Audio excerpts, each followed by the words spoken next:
Jets 3-2.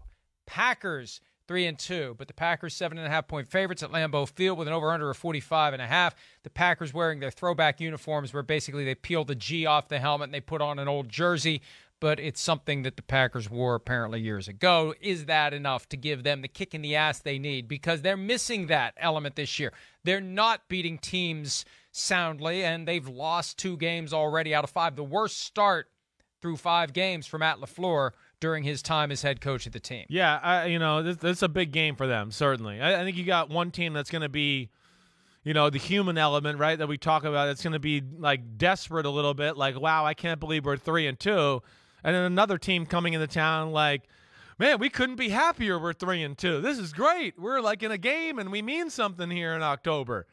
And I think that'll not bode well for the New York Jets. I think they're building some confidence and some culture there that you like, certainly. But I think the thing I come to, one is, the Jets defense, good. I'm not ready to say great. I think it's ranked number 10 in football right now. I don't think it's anything really near the top 10 defense in the game. They've been fortunate to play, some offenses that are incomplete, and of course got last week with the Dolphins and a third-string quarterback. And I didn't love the look of that game. They got ran on, and they really moved the ball on the Jets' defense. Again, it was 19-17 with 10 minutes left in the game with a third-string quarterback. I just think the Packers are going to be able to run the ball. I think it's going to be – and then off that, they have the few play-action passes. And, with Green Bay, their defense is still good. They're a little too much bend, don't break, don't make enough plays, in my opinion. But I think they get back on track this week. I'm going to pick them to cover. It's hard to pick them to cover. I know I'm going to go 28-20, but, like you said it right. I don't know. They're one of those teams where I feel like you took the other team off the field. They're going to squeak out a win right now. Are they capable of winning by 8 points? I'm not sure, but that's what I'm going to go with here.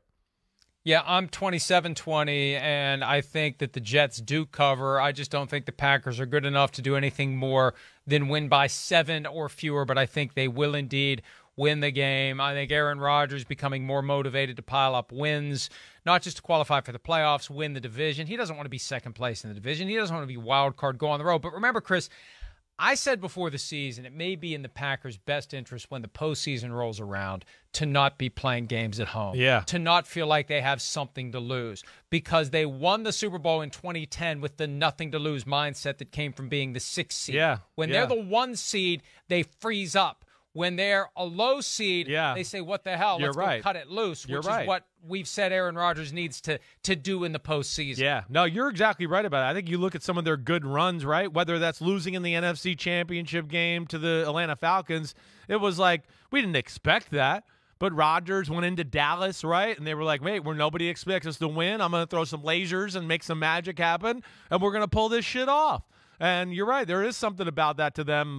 We'll see if they can get it going. I got some questions about this Packers football team.